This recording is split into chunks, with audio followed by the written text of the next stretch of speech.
Hello everyone, I'm Jen and I make useful English Lit study videos on Shakespeare, poetry, fiction, literary ideas and more to help you become a literary expert. So if that sounds like what you need, make sure you hit the subscribe button below. So in today's video, we are examining the scapegoating mechanism in Margaret Atwood's novel, The Handmaid's Tale. The scapegoat is someone who is blamed for the sins and wrongs of a group or community, and then subsequently cast out or sacrificed so as to keep the group intact. This concept originates in the Bible, where in the book of Leviticus, Aaron transfers all the sins of the Israelites onto a kid goat and then exiles it into the wilderness.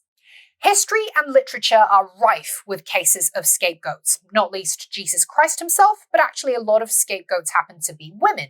There's Joan of Arc, Lady Jane Grey, Marie Antoinette, and all the countless women in the Salem witch trials, etc. And to use a case that perhaps many of you will have studied for your English Lit, the context of Shakespeare's Macbeth. James I's mass witch hunts at the start of his reign after succeeding Elizabeth I in 1603. Despite James' own Wiccaphobia, he largely instigated these witch hunts as a tool for political stability, specifically to deflect public doubts about his capability by redirecting attention towards a common enemy, and thus unifying the nation in a time where chaos and factionalism were the order of the day. Just think the gunpowder plot of 1605. So in fact, the scapegoating mechanism happens across all domains and all eras, from the macro level of national politics to the micro level of organizational office politics or even the school playground. In his seminal work, All Desire is a Desire for Being, Rene Girard, the French sociologist and theologian, delves into the root cause of scapegoating in human societies, which he's identified as the mimetic desire, i.e., when two people desire the same thing and start competing for it.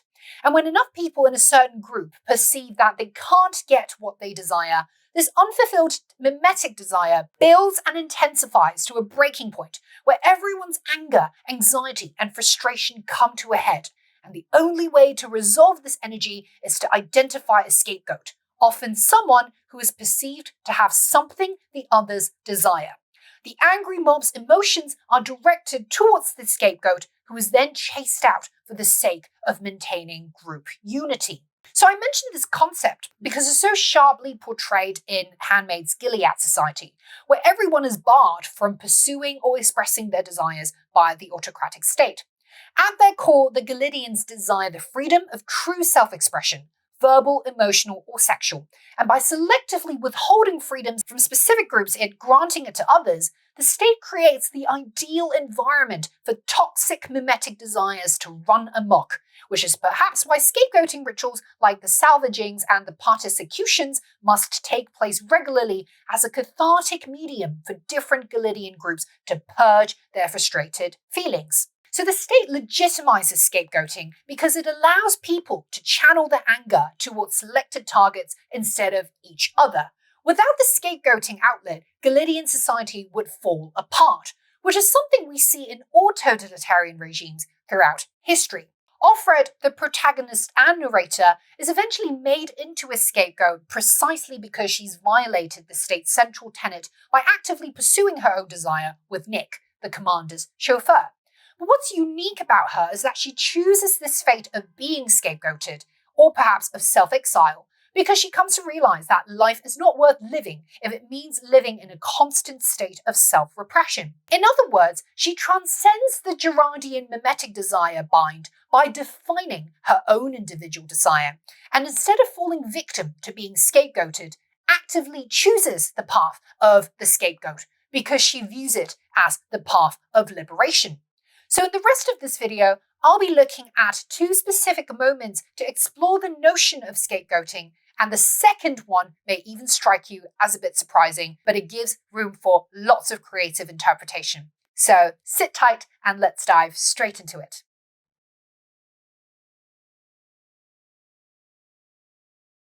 Towards the end of the novel in chapters 42 and 43, two large-scale executions take place. The first, a salvaging of 3 guilty women, which is followed by a particicution of a man who is allegedly a rapist. Both incidents are scapegoating rituals, and what's interesting is that the second execution, the Particicution, is in fact the scapegoating outlet for the first execution, the salvaging. What do I mean? Now, having witnessed the scapegoating of women in the salvaging, the handmaids must now be pacified by being given a chance themselves to scapegoat a man, onto whom they can pile up all the fear, anger, and anxiety that the salvaging had evoked in them. By the way, guys, if you find this video helpful so far, I'd massively appreciate it if you could hit the thumbs up button below and subscribe to my channel so that you don't miss out on any of my top grade lit study content going forward. I'd also encourage you to check out my membership program by clicking the join button below if you want exclusive access to members only study content and make special video requests. I'll see you there. By creating the Particicution event, which is a scapegoating activity exclusive to the handmaids, the state and the aunts can keep the handmaids under control, because by being part of the scapegoating mob and mechanism, the handmaids will be bound together in the state complicity. Scapegoating is a means to unify the herd, as signified by the circle motif in Aunt Lydia's command for the handmaids to form a circle after the conclusion of the day's salvaging.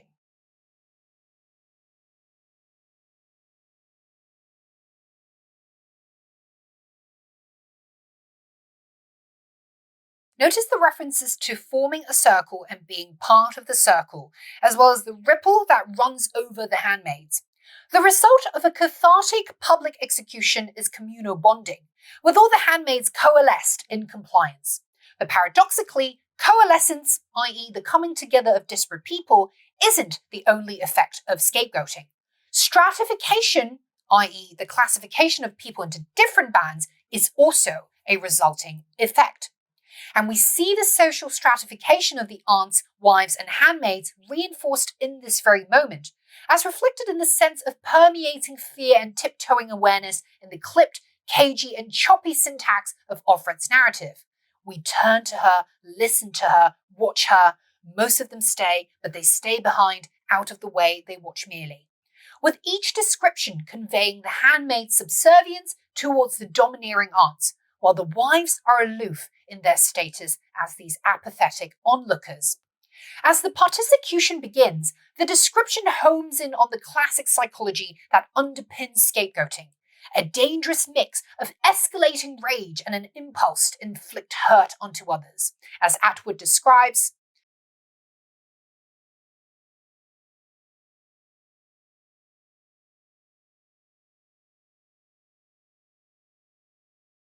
there is heavy use of sensory imagery and synecdoche in this description, with the impression of the murmuring sounds, bodily tremors, bodies tense, eyes brighter, comprising the entire whole of each individual handmaid.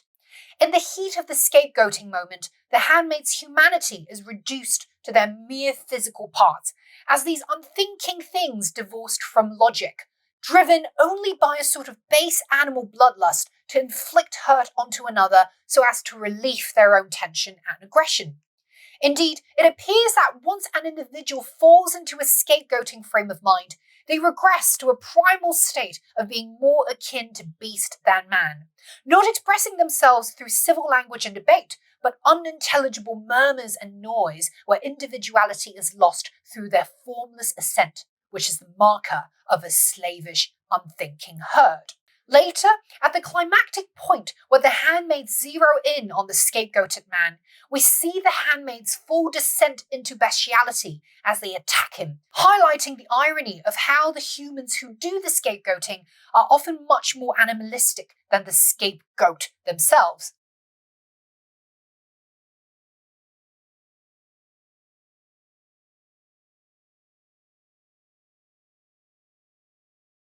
As we see, sensations and sounds dominate this chaotic tableau.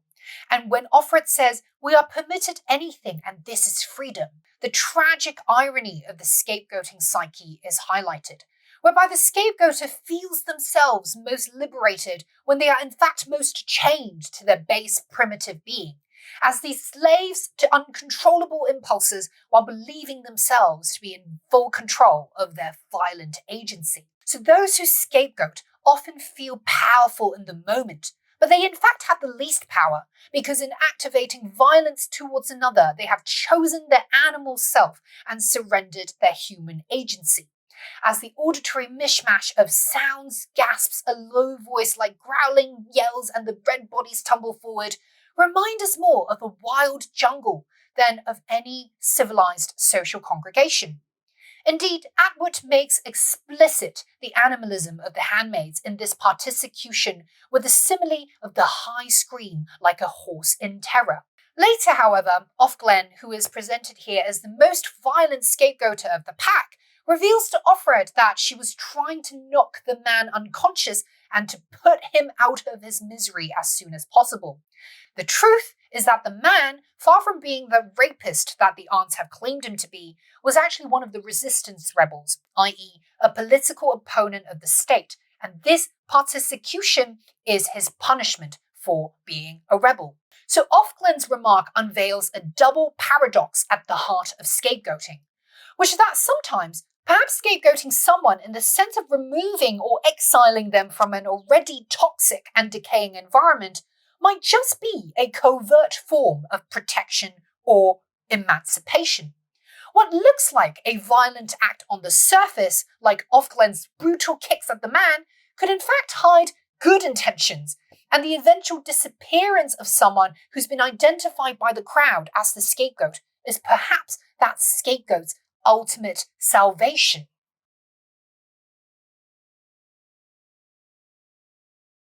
Now, because scapegoating is so commonly associated with mob violence, it's often discussed as an externalized event, one that's visible and palpable to an extreme degree, precisely so that the harrowing sensations can either restore frantic energies back to a calmer state for the masses or invoke a deeper pathos that might trigger reflection amongst the more thoughtful souls. But what goes on in the mind of someone who feels themselves at the mercy of such scapegoating impulses, or perhaps even at risk of being the scapegoat themselves? Given situation and circumstance, the truth is that every one of us could be a potential scapegoater or scapegoat. And perhaps this has already happened many times unbeknownst to ourselves. When a student gets punished for arriving at school late, but it's because they had family issues to deal with, when someone gets fired for unfair reasons, but we are lucky enough to keep our job so we stay silent, when a partner is blamed for cheating when the root cause is really mutual dysfunction, you name it, scapegoating dynamics are here, there, everywhere. So the best way to guard against it is to accept its prevalence and then cultivate a source of inner power to manage it. And this requires us to think deeper about how we can reframe the notion of scapegoating as an occasion for drawing on inner strength, which Offred does at a specifically symbolic moment in chapter 19, when she meditates on the eggs that she has for breakfast.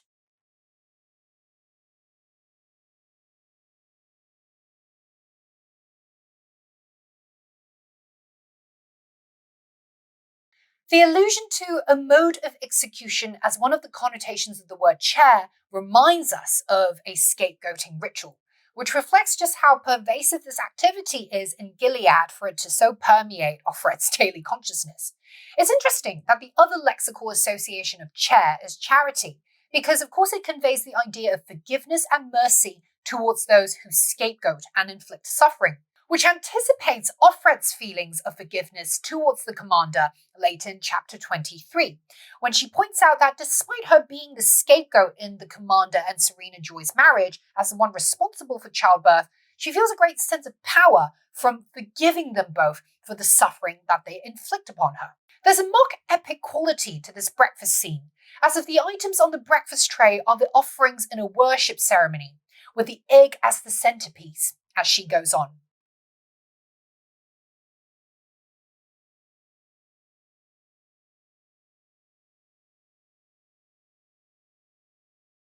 Atwood's stylistic mastery really comes through in this moment, because she's able to describe a supposedly mundane object in such sublime, poignant terms. An egg is the most common base unit of life. It's the source from which new life is hatched and springs, and it is so self-sufficient in its perfect inertia. There's a moving paradox to an egg in that it's such a simple, minimalistic construct, and yet it contains all the complexity and energy of a life force waiting to be yielded forth into the world. It's a small thing, but it has vast power, like a barren but perfect landscape, like the mind of saints who went into deserts, profound but not distracted by worldly profusion. And saints, as we know, were historically often scapegoated or exiled. But perhaps it is in this state of being singled out from the main fold of society that they gain their transcendence, and from transcendence, true power that they can draw within. As the description follows.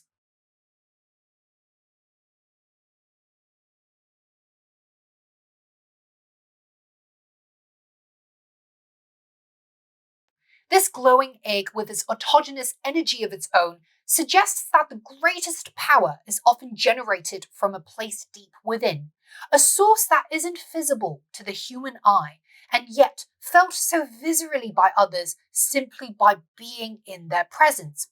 Offred in this moment feels an intense pleasure and desire for this egg, and to satisfy this pleasure, she slices the top of the egg off to eat the contents, thereby effectively making the egg a scapegoat for her momentary desire, but perhaps also herself absorbing that source of inner strength from the egg. But the point of this symbolic scapegoating is the empowering awareness that she gains. Being scapegoated doesn't have to mean suffering or powerlessness, because as long as the scapegoat possesses an inner force of self-generated power and autonomous wholeness like this egg, they will, by their nature, turn their scapegoating incident and fate into a triumphant celebration of who they are despite what happens to them, i.e., a glorious egg that nonetheless gets eaten for breakfast, rather than just another pitiful footnote to be added to the ever-growing sacrificial pile that will just keep growing by the day because of human nature. And there you go, guys. I hope this extensive analysis of the scapegoating mechanism in Handmaid has given you some creative insights into the novel, and that has inspired you to think deeply about how scapegoating happens in our daily lives and society. It's an unfortunate fact that human nature, for good or bad, will always be inclined to scapegoat one another. And while I don't think this will ever change, there's incredible power to be gained from considering how we can face this with courage, strength, and introspection, very much like Offred, the narrator in the story. So for your next video, I recommend that you watch my narrative self-consciousness and Handmaid analysis, which is going to give you some great insights into how you can examine some of the key themes in the novel by looking at the special narrative technique that Atwood uses. Finally, hit that thumbs up button below if you found this video helpful in any way, so that YouTube will know to spread this to other passionate learners all around the world, and that you can encourage me to keep making these useful study videos for you. Please subscribe if you haven't already, and switch on that bell notification so you don't miss out on any of my weekly future videos. Finally, you can consider joining my membership program if you want exclusive video requests and essay review perks. You can check that out by clicking the join button below. And as always, I will see you in the next one. Bye!